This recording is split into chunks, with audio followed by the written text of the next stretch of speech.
In the bustling streets of Seoul, where neon lights danced with the rain-slicked pavements and the air carried the scent of street food mixed with cherry blossoms in spring, lived a young woman named Anjali. She wasn't Korean by birth, but fate had woven her life into the fabric of this vibrant city. Anjali had been adopted as a baby by a kind Korean couple who found her abandoned at a temple doorstep during a stormy night. They named her Anjali, inspired by a Bollywood movie they loved, hoping it would bring her luck and a connection to distant roots they suspected she might have. Anjali grew up in a modest apartment in Gangnam, attending local schools where she blended in seamlessly with her flawless Korean accent and love for K-pop. She was 25 now. Working as a graphic designer for a trendy startup that created apps for fashion brands, her life was ordinary yet fulfilling. Weekends spent with friends at cafes, binge-watching dramas, and dreaming of traveling the world. But deep down, Anjali always felt a void. She knew nothing about her biological parents. Her adoptive mother, Ji-an, had passed away 5 years ago from illness, and her father, Min-ho, a quiet taxi driver, rarely spoke of the past. Some things are better left as mysteries, he would say with a gentle smile. One autumn day, everything changed. Anjali was scrolling through social media during her lunch break when a news alert popped up. India's Prime Minister, Narendra Modi, was visiting Seoul for a high-level summit on technology and trade.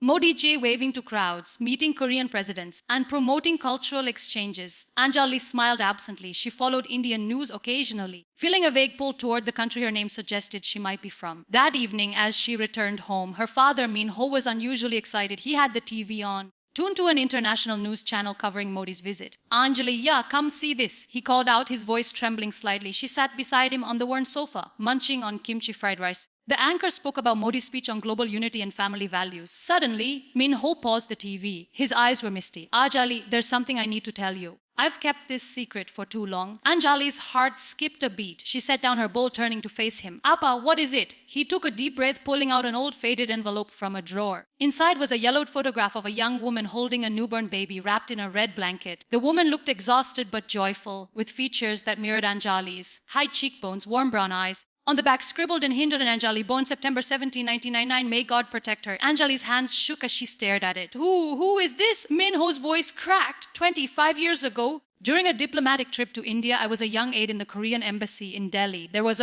a brief romance with a woman who worked in the government offices. She was beautiful, kind, and full of fire. We parted ways when my assignment ended, but months later she contacted me secretly. She was pregnant, but circumstances, family pressure, her career, made it impossible for her to keep the child. She begged me to take you to give you a better life in Korea, away from scandal. Anjali felt the world spin. So, you're my real father. Min-ho nodded slowly. Yes, but there's more. He unpaused the TV, zooming in on the frozen image of Narendra Modi addressing the crowd. That man, Narendra Modi, he was a rising leader back then in Gujarat. Your mother, she was close to his circle. Whispers in the embassy, said the child. You might be connected to someone powerful. But she never confirmed. She just wanted you safe. Anjali laughed nervously, thinking it was a joke. Appa, that's impossible. The Prime Minister, but Min-ho wasn't laughing. He pulled out another document, a birth certificate copy with the mother's name redacted, but the date matching Modi's birthday exactly, September 17. And a locket from the envelope engraved with NM on one side. Days blurred into a whirlwind. Anjali couldn't focus at work. She researched obsessively old news articles about Modi's early life. His celibate image as a pracharak, no known family beyond siblings. But rumors, always rumors, in tabloids about secret liaisons in his youth. Nothing concrete, yet the coincidences piled up. Her love for chai over coffee, her inexplicable draw to Gujarati food when she visited Indian restaurants in Taiwan, her natural leadership in group projects that made friends call her boss lady. One night,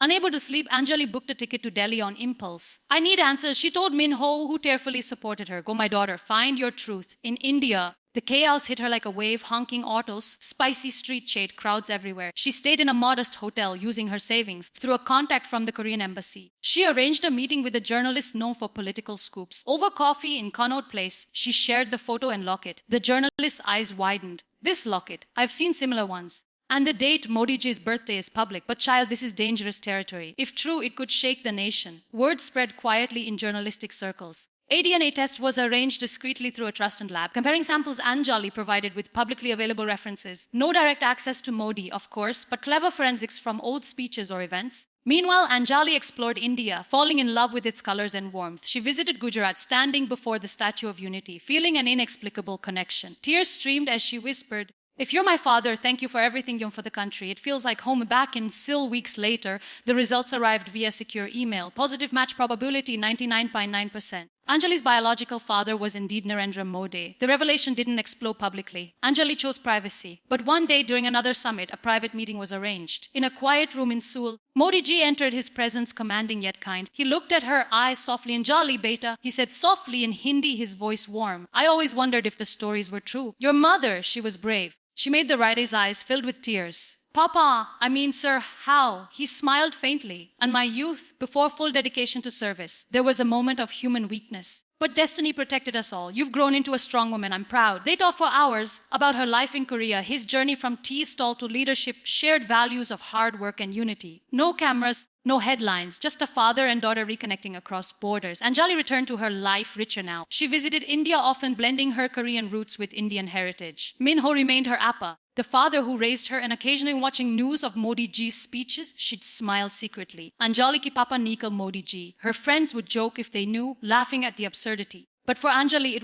was a beautiful, unexpected twist of fate. A Korean drama come to life, full of secrets, reunions, and heartfelt love. Years passed. Anjali married a kind Korean Indian businessman, starting a family that celebrated Diwali with hanbok and Holi with kimchi. She founded a charity bridging Korea and India, promoting adoptions and cultural exchanges. In quiet moments, she'd look at the stars over Seoul and whisper thanks. To destiny, to her mothers who sacrificed, to her fathers who loved in silence. Life, she realized, was the ultimate drama, unpredictable, emotional, and always ending with hope.